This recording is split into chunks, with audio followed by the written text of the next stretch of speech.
extra minutes. Welcome back. I hope you had a refreshing break. I'll hand straight over to Carolina again for the continuation of the session. Thank you, Sarah. So the first thing that I would like to highlight is that as a direct follow-up to my last remarks, I've asked Jonathan to kindly display one question for the audience, which will not need to be addressed right now, but I want you to brew a little bit on this while I pose some questions to my panel members. But this question is in direct relation with what I said before, which is the leveraging of the SDGs to achieve overarching goals. So I want you to think if you have any experience in this, and here are some examples that could be provided, namely, of course, similar to the Maltese example, which was the strengthening of the NSO's coordination role, but it can also be just an overall increase in the visibility and value of official statistics, the promotion of statistical literacy, securing extra fundings for the overall statistical budget, improving data integration, use of new sources, fostering innovation, so you name it. We would very much like to hear your examples about that. But first, I would address my panel members, starting with Alan.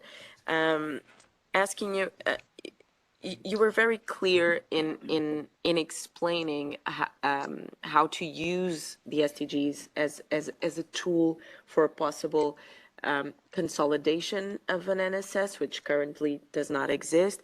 And my first question to you is that, do you feel that this SDG-driven strategy has increased the level of political backing needed for the creation of such a national statistical system? Thank you. Do I need to press something? Thanks. Well, it's not. We usually tend to have political backing when we propose something. So if we propose something which is coherent and which is to the benefit of all, we usually do have political backing. But when it came to the SDGs, we needed to press the right buttons. So even when we did the presentation to Cabinet, or when we discussed with officials from the respective agencies and ministries, we did highlight first inconsistencies that custodian agency publish with the data we have.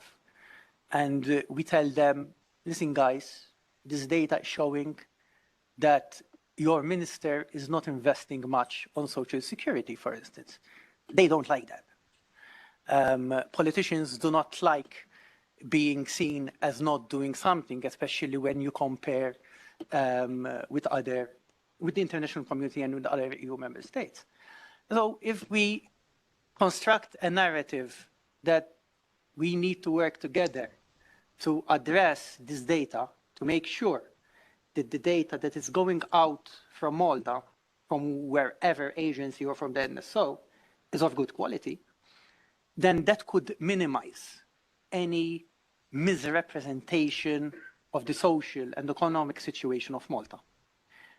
And once we provide this solution to politicians, of course they accept it. Politicians need to be addressed like politicians. You need to know what issues are most sensitive for them, and to be seen as not doing something on their dossier is something which is important, and we use that. And of course, we got political backing. We got political backing for every agency in Malta, for the public sector, to nominate experts. And one issue which I skipped from the slide is that we have amended also to report every year to the Cabinet. Like every year we have to report to the Cabinet the work of the task force. And it's like international organizations work, point and shame. So we say that, okay, that agency didn't, maybe not the UNSC, but I'm here. But it's like, okay, these agencies, these entities are not providing us with data, are not cooperating. We try to do it diplomatic as possible, but of course it's black and white. And that triggers also some more, that enables some more coordination and some more approach and help from the agencies. Thank you so much, Alan. And there's actually a point that you mentioned, which I think is very well complemented by a remark made by Květoslav, which was the VNR sometimes being too red carpet, because Alan just said that of course decision makers and policy makers, and especially high profile political agents, do not like to be told that they are not performing as well as needed. But as we have seen from Květoslav's presentation, sometimes because VNRs are country-led, they are more embellished than an actual representation, accurate representation of the country could be if seen from the outside. So Květoslav, feel free to remark on that, but I actually have another question that I would like to pose, more related to the data side of things, which is, what are the main data gaps that you perceive in your country that sometimes condition decision making in the SDG realm? The question for the first remark on VNR. Yes, I was only once at the VNR session. It was last year, to observe and to learn how to do it for this year.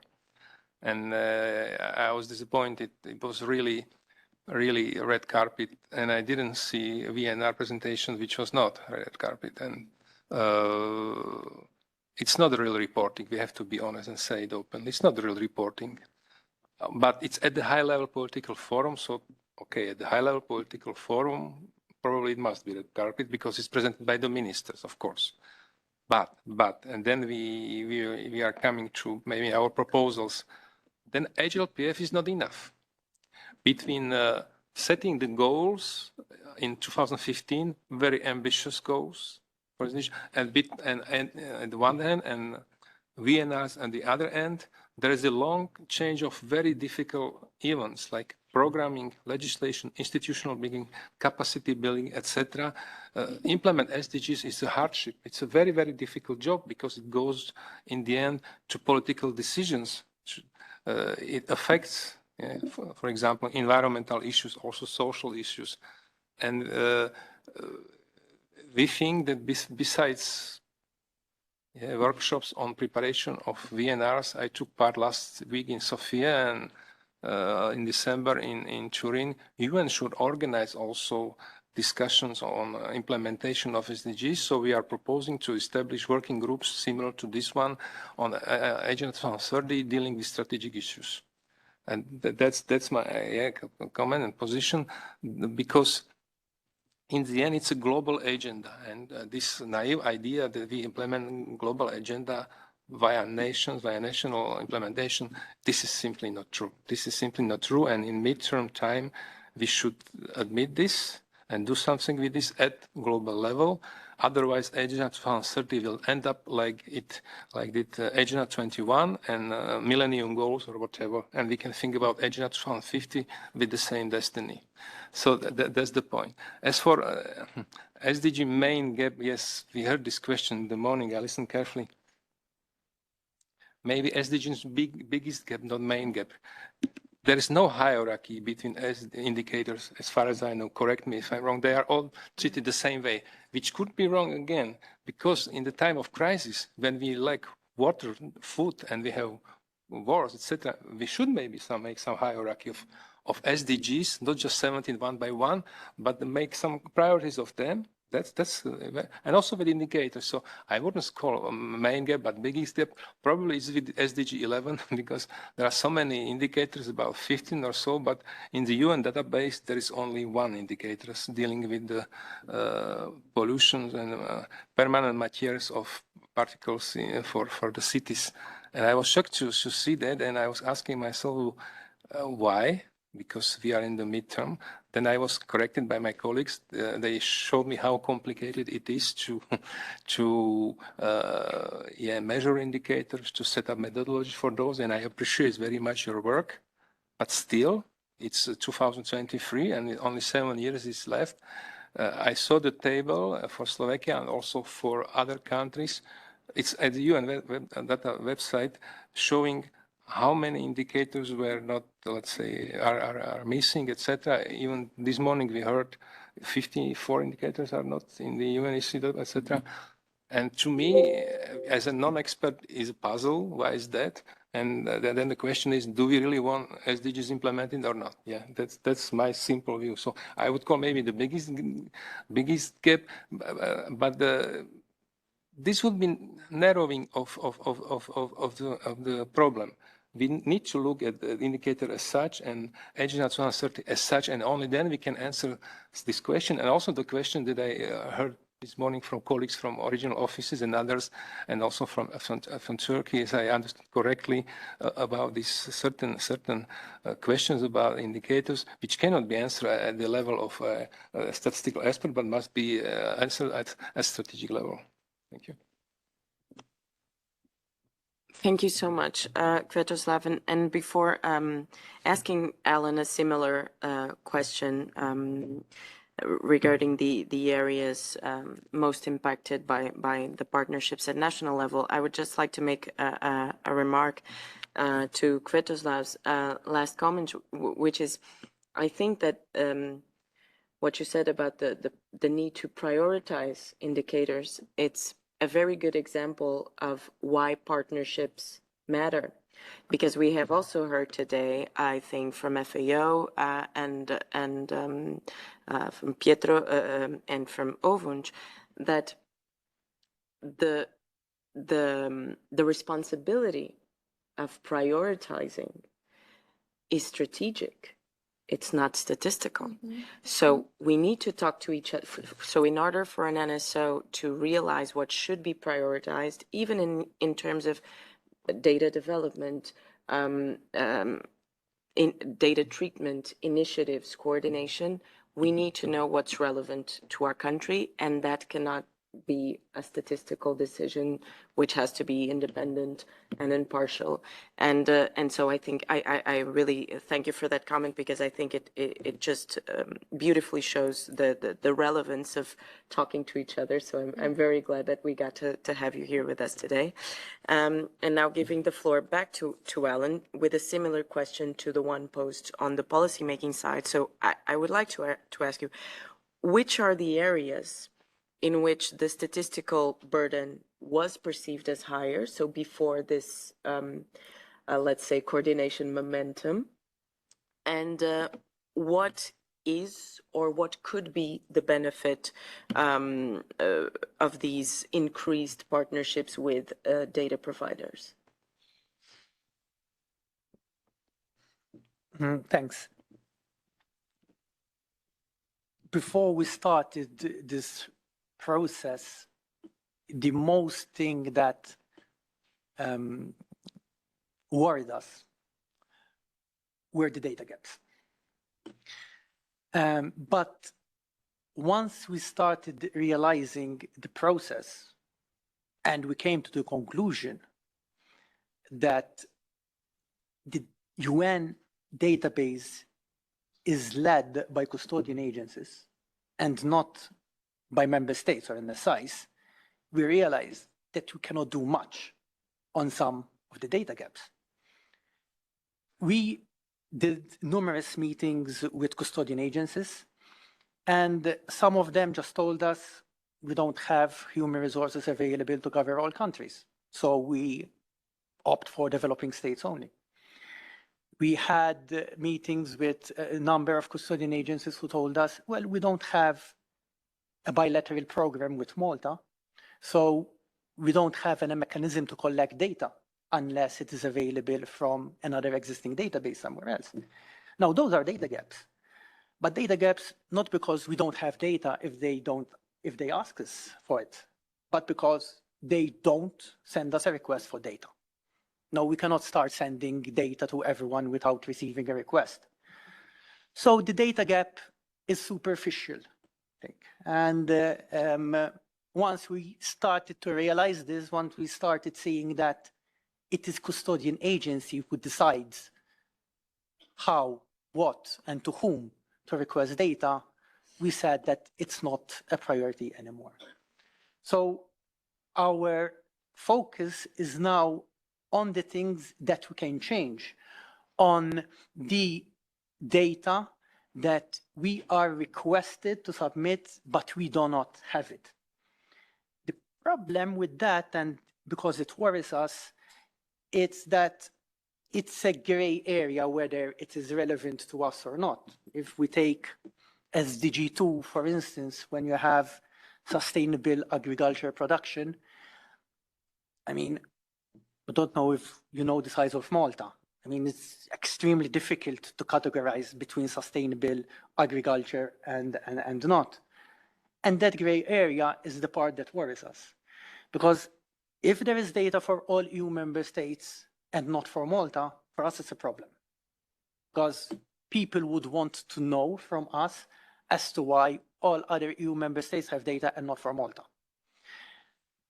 And so our work is to ensure that where is a data gap, at least between EU member states, and we prioritize that because we do have a legal requirement to submit the data sometimes, okay? We will focus on that. And partnership is exactly that, to reduce the burden from the National Statistics Office. Because if you need data on sustainable agriculture, you need that from the Agriculture Department, from the Agriculture Agency, and not from the National Statistics Office. Of course, we did the agriculture census with them, but certain questions, because at that time we were not consulted, were not actually, did not cover much of the data we needed for SDG, in particular for SDG 2. That was just one example. But that's it really. So data gaps is not a problem anymore. And that's why this national expert group is trying to work to get a national framework. Because if we start benchmarking with the national indicator framework, then we should have zero gap. We shouldn't have a gap. Because it is the goals, actually the goals are the same. It is the targets and the indicators that we as a state selected, and we selected them for a reason, because they're important for us. So while we accept that there are 50% gap within the whole SDG framework, which is okay because it's not controlled by us, we would expect a 0% gap when it comes to a national indicator framework. And we are pushing the government to actually have it before the next VNR, because we would want to benchmark our VNR with that. And if we are mentioning all goals and try to include them in the national framework, it would be impossible for the government to select those goals which we are doing good. It's impossible. So we will have a balance between those targets going down and those targets going up. We as a National Statistics Office will ensure that. We never had a publication which shows that everything is going perfectly. That's impossible. So we, as a coordinators and as a statistical office, will ensure that there will be a balanced approach in the next VNR. Perfect. Thank you. Thank you, Alan. And now I would perhaps give my panel members a break and ask the audience if anyone would have any comments on either this question or any other issue that that was brought to your attention during this session.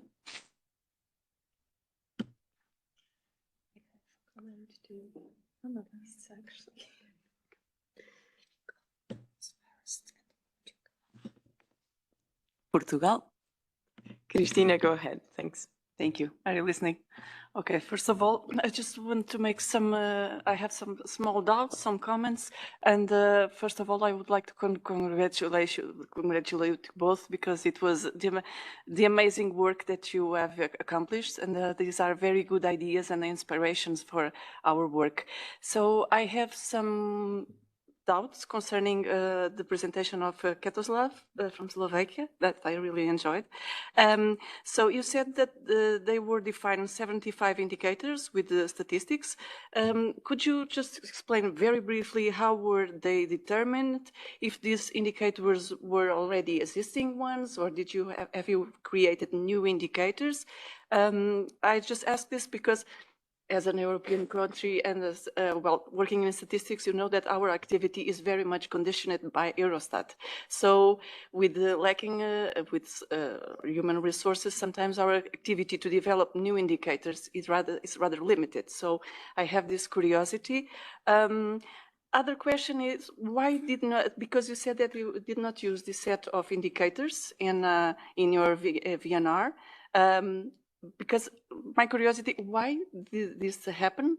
If you could also explain it a little bit more, because with the Portuguese case, I think it's going to be the opposite. We just have a set of indicators, but now our colleagues that are producing the VNR say, we really need a set of national indicators because we are having some difficulties in using this set of indicators. So in your case, it was the reverse. I thought it was very interesting. And then just an observation, because concerning also national indicators, we in Portugal have an annual publication. So every year we contact our counterparts and say, so do you have new indicators? Have you developed some ministries? Have you developed new indicators? And every year we have the same, no, we did not develop many new indicators. We are working on it. And this year I said, we are going to have our VNRs. Do you have developments? But informally, one of the ministries just told me, look, this is not relevant for us, this kind of indicators. So we are not using our resources to produce this sort of information. So on informal basis. So that's why. And just a curiosity, you said that you did not use consultancy services while producing. Just why?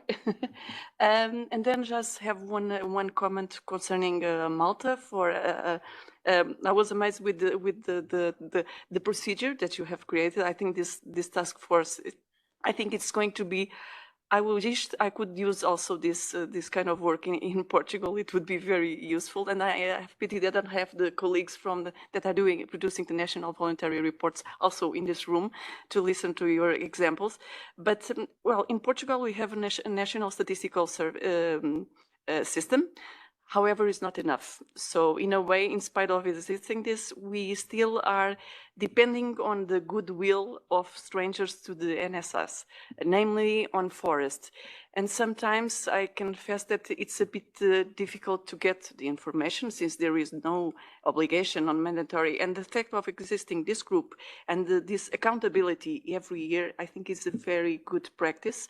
And I hope we can also imitate. So I just wanted to congratulate you and thank you. Sorry, too much time. Okay, thank you for the questions. You listened very carefully. Thank you very much for presentation. And I apologize for so many curiosities in my presentation, but that's life.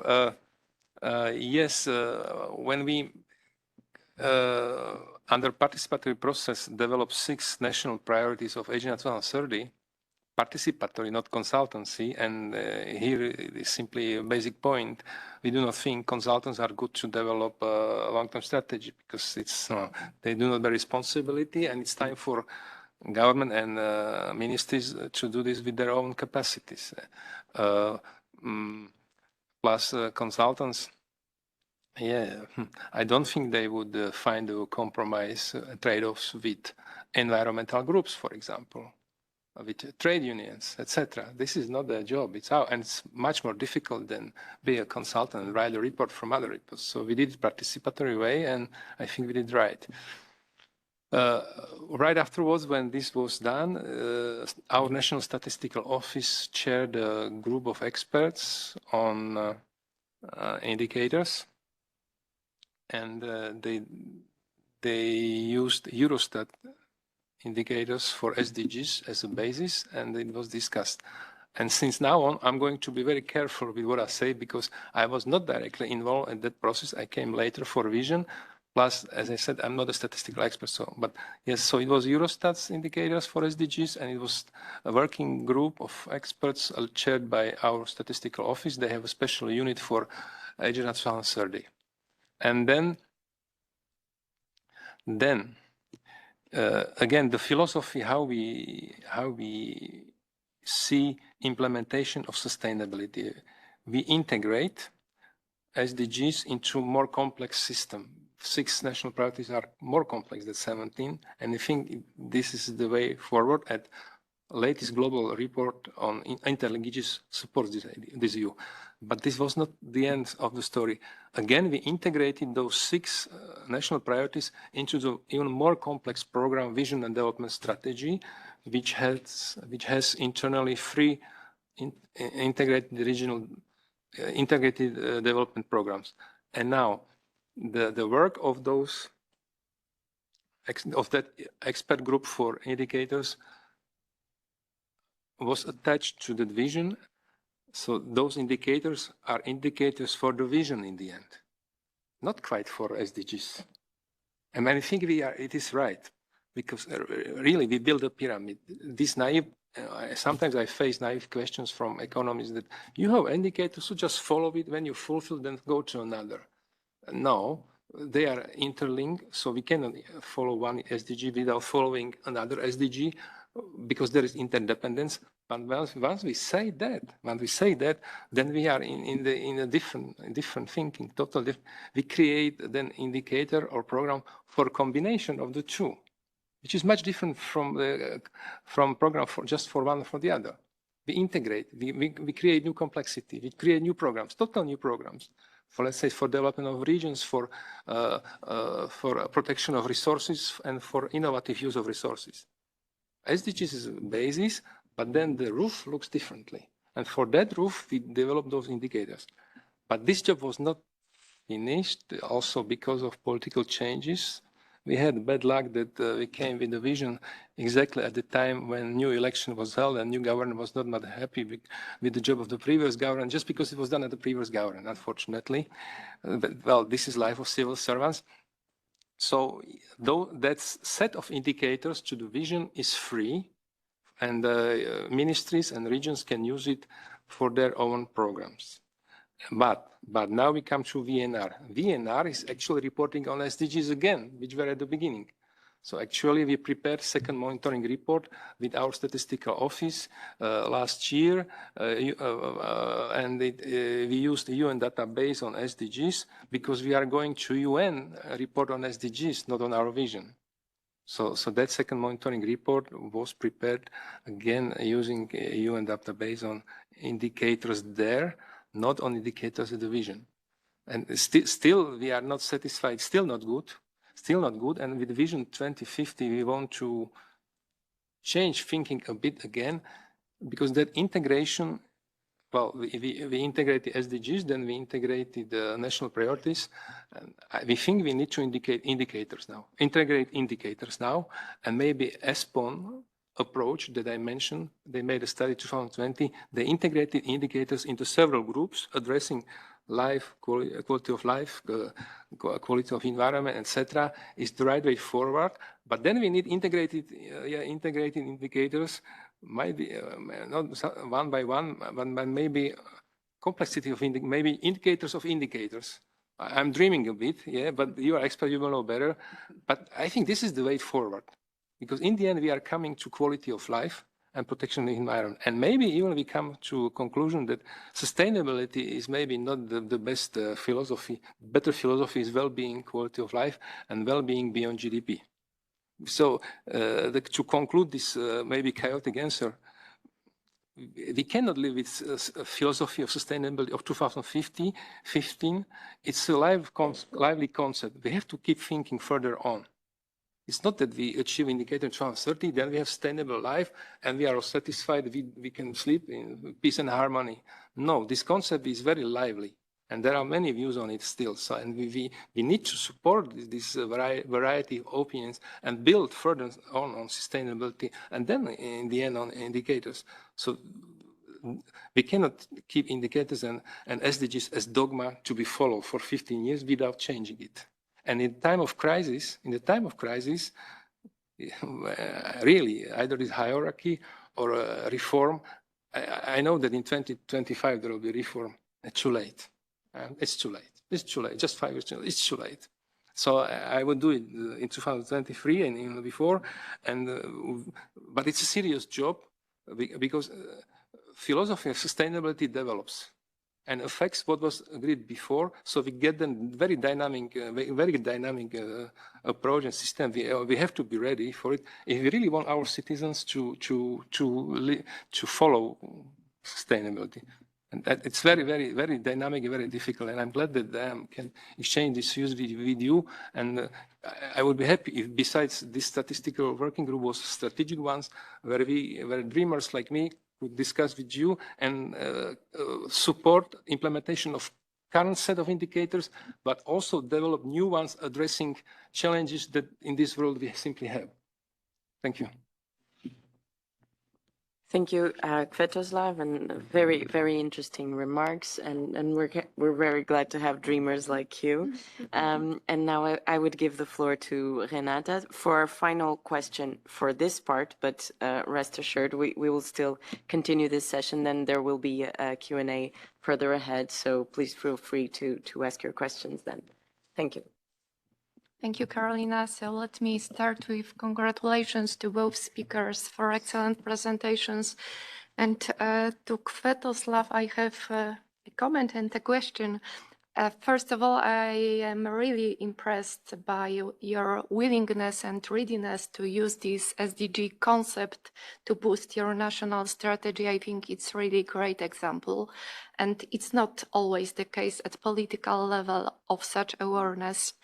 I also think, because you said twice you are not an expert in statistics, but you comment and discuss so fluently about indicators that it's again very, very impressive.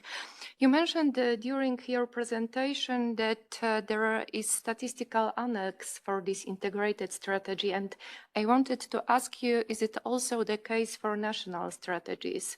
So do your national strategies have this statistical follow-up? Question. Yes, this strategy 2030 was approved by the government, and there is a decision that each ministry now should use this set of indicators and this vision in general as an underlying document to develop sectoral line ministry strategy. And not just that, in the methodology, because we are also Ministry for Regional Development, we develop a methodology for preparation, as we call it, program and social regional development, etc. So one of the points for making regional programs is that there should be reference to vision and a set of indicators, and which is in our document. As I showed, this document is also a regional development document, and therefore it is a compulsory exercise to be taken into account when making regional program. But now it comes to difficulties. The frame is done, yeah, it's there, but I'm not going to be as brave as to say that each line ministry is now very happy, and when making their line strategies, they look into vision and look to list indicators, and they use it as a mother of their line ministry strategy. Unfortunately, we are not yet that far, and the reasons are different, but one of them, and very strong in our country, is that we main programming documents are those which are for the use of structural funds. Maybe Slovakia is one of the EU countries which use structural funds most, and we can guess twice. Agenda 2030 is asking for money, and programming for structural funds is giving money. We can guess twice which you select when you are here. And then, yes, so we came to this to a certain level, but in reality, we are still struggling because there is strong competition of the programs for for EU funds, partnership agreement, operational programs, now plan of resilience and recovery, a very strong program. And those programs, they have their own priorities, own indicators, own thinking, and it's difficult to harmonize. And not just that, since I'm a member of working party at EU level for Agenda 2030, I can say it's not so easy, and it's vice versa. It's very difficult to streamline Agenda 2030 in all commissions, directorates, in all EU work. Council adopted several times the conclusions that EU should work out overarching EU strategy on implementation of Agenda 2030. It's not there and it's difficult, so we're going to abandon it. Agenda 2030 is simply a very difficult, very much cross-sectoral, and to bring it to the stage your question is referring to be really a mother of all programs, of all budgeting, project, etc. preparation. We are not yet there. We are on the track, but we are not yet there. Thank you so much, Kwiatoslav. Thank you, Alan. I would like to ask you, if possible, even though you would now have to give the seat to Bo.